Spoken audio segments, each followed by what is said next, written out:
মরশুম।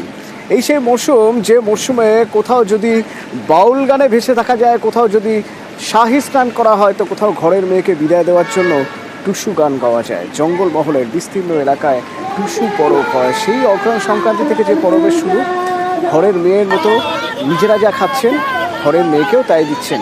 সেই টুসু বিদায় নেওয়ার পালা আজ। টুসু ভাসানের দিন আজ। টুসুকে বিদায় দিয়ে বলার দিন যে আসছে ওর যেন আবার মেয়ে হয়ে আসে সেই অঘ্রাণ সংক্রান্তিতে।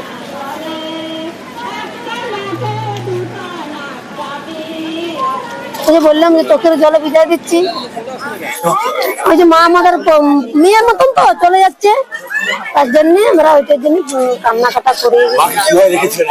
1 মাস 30 দিন রেখেছিলাম, 30 দিন রেখেছিলাম, 30 দিয়ে গো আর রাখতে রাখলে মাকে মকর আইসে দিতে গো। 1 মাস ধরে চিড়া মুড়ি এসব দিয়ে গান করি। ঘরে যা হয় আমরা যা খাই ও তাই খাওয়াই। আমার মেয়ে সম্বন্ধে মেয়ে। আমরা 30টি দিন ধরে আমরা টুসুমাকে পালন করে থাকি। আজকে আমাদের মকর দিন। এই মকর দিনে সকালবেলায় আমরা টুসুমাকে যমুনা বাঁধে ভাসাতে এসেছি। আমার মন খুব ভারাক্রান্ত, আমরা চোখের জলে মাকে বিদায় জানাচ্ছি।